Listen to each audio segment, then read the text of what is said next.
Мына шаардын мектептери боюнча жана биздин коллегалар да айтты. Мен дагы айтат элем да Айбек мырза, мына статусу бар мектептерди алып 800 миллион экономия болду дегениңер менен мугалимдер жеке менчик мектептерге кетип, мамлекеттик мектептердин сапатын төмөндөөгө алып келесиңер. Анан көпчүлүк мугалимдер кетип аткан 61, 70, 26, 17, 69, 67 директордун туура эмес мамилесинен коллективдеги маселелер чыгып атат да. Мындай маселелерди биз реформа, билим берүүдө реформа жасайбыз деп кайра мына мугалимдер биз айыл жеринде да, бар региондо да бүт сүйлөшүп атабыз. Бүт наразычылыкта бу реформа эмес, биз кайра артка кетип атабыз деп атат. Мисалы, мына министр сиз дагы уксаңыз, КО деген бар эле бизде. Ал бүгүнкү күнү барбы, жокпу, анын жаңы директорунун аял киши экен, үстүнөн арызданган эле коллектив да. Мен жакында эле мына 7 каналдан Жаанбаев Сейит агайдын телевиденияда бир интервьюсун уктум, абдан жакшы сүйлөдү да. Бүт күчтүү мугалимдердин баары кетип калды КОдон, окумуштуулардын баары кетип калды. Айтсаңыз, мен 12 жылдык билим берүүгө эмне үчүн каршы болгонмун? Себеби биз ага даяр эмеспиз деп. Бүгүнкү күнү сиздерде бир стандарттык предметтик бир методикалык илимий изилдөөлөр барбы? КОдо иш барбы? Кандай болуп атат? Эми сизден мен жооп деле күткөнгө келбейт да, жоогуңуз даяр, абдан кооздоп сүйлөп үйрөнүп алдыңыз. Бирок мен баамымда бул жерде педагог илимдердин кандидаты, докторлары калбай калганы жеттен чыгып атат. Ушулар методикалык рекомендацияны ушулар берчү да. КО иштечү, илимий иштерди ушулар жасачу. Жаңы ачылыштарды ушулар 12 жылдыкка бизге китептерди чыгарып бериш керек болчу. Ал жок, китептер жок. Конкретно предметтер боюнча айтыңызчы сиз. Мисалы, мен кыргыз тилчи катары айтайын. Бизге 12 жылдык мектепке өтсөк, 1-класстан баштап канча саат, кайсы предметтер, автору ким, китептер чыктыбы, методикалык рекомендация барбы? Ошол КОдо ушул иштерди мен көргөнүм жок. Сиз кандай дейсиз? Биз даяр эмеспиз да, баягы эле эски баягы традиционный саат менен жыл баштап атпайбы? 12 жылдыкка дайын эмес биздики. Кандай дейсиз? КО боюнча иш жумуш жок азыр.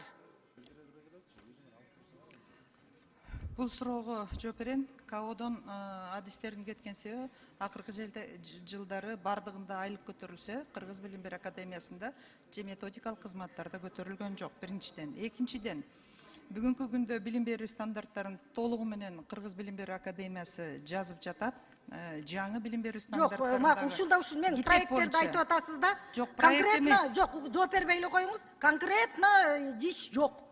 Билим берүү реформага даярдык таптакыр жок бизде. Мына мен мугалимдердин маянасы жөнүндө да айткым келип атат. Шаардык мугалимдер менен сүйлөссөк, жаңы мугалимдер 20 миңдин төгөрөгүндө айлык алат экен. 40 жыл иштеген мугалим 25 саат мен 25 миң айлык алам дейт. Бул да өтө аз да маяначы. 40-45 миң деп баштаганбыз, мына бүгүнкү күндө мен фактически колуна тийген акчалары өтө аз болуп атат. Анан кайсы реформа жөнүндө сөз кыласыз? Жооп берсем болобу?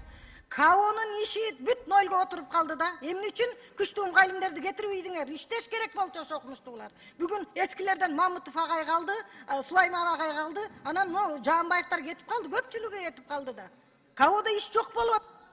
Бул боюнча китептер боюнча жаңы жумушчу топ түзүлүп, азыр кыргыз тили боюнча бардык мамлекеттик компоненттер боюнча булар стандарттарын жазып иштеп жатат. Бул боюнча ачык конкурс менен тандалып алынды.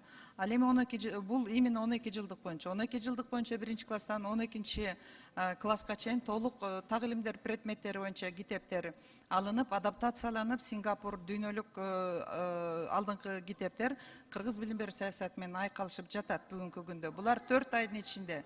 Жок, кыргыз билим берүү саясатындагы мамлекеттик компоненттеги китептер даярдалып жатат бүгүнкү күндө толугу менен. Китеп жетпейт деп атасыздар, бул каражаттан көз каранды 1,5 миллиард кийинки жылга бөлүндү толугу менен. Ал эми мектеп боюнча, мисалы үчүн бир эле мектеп, ошол эле 69 мектепте 40 кружок ачып алган. Биз мамлекеттик базистик планды аткарып атабыз. Биз бүгүнкү күндө кайра ошол эгерде 2 жолу менен мэрия ошол кружоктор керек десе алар төлөп бергенге болот. Бүгүнкү күндө алар өз алдынча дагы ата-энелерден акча төлөө менен кружоктук сааттарды берип атат. Ал эми өздөрүнүн лицей жана гимназиядагы компоненттердин өздөрүнүн мөөнөтү бүткүчө 15-20% алат, а калганын республика боюнча инновациялык жаңы мектептерди өкмөттүн токтому менен аныктап чыгарып беребиз. Алар абсолютно жаңы мундагы акылман мектебинин прототиптери болот. Үчүнчү процедурный. Мен оюм Кандай жыйынтыктап кандай? коеюнчу, мен Бир жообун мүнөт. деле талап кылбайм. 2 мүнөт берип коюңуз. Эмне үчүн мен айтпасам ким айтат? Мен мугалиммин. Тарынсаңар тарын кыла, тарынсаңар таласка бар дейт кыргызда. Сиз министр катары мугалимдериңиз баары наразы сизге. Мына апрель айында биз жогорку кеңеш токтом кабыл алганбыз. Китептер боюнча мына бул жерде Абакиров мырза экөөбүз комитеттерден өткөрүп жогорку кеңештен кабыл алганбыз. Бир дагы пункт аткарылган жок китеп маселеси боюнча. Анан каяктагы Сингапур, каяктагы Малайзия. Малайзия, Сингапурду айтпай эле коюңуз. Сиз бул жактагы өзүңүздүн 12 жылдыкка даярдыкты айтыңыз. Мектепке китепти даярдаган китептин авторлору менен даже министрлик жолугушпайт дагы. Керек болсо мектеп менен байланышыңар жок. Илгери методикалык, рекомендациялык, усулдук иштер болчу эле. Азыр ал усулдук иштер дагы жок. Мугалимдер барысы айтып атат. Таптакыр начар, акыбалыбыз оор деп атат.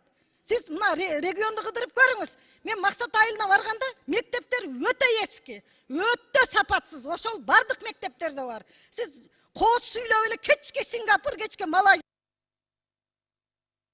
Рахмат. Эске алыңыздар. Сөз Исатбек кызы Аидага берилет.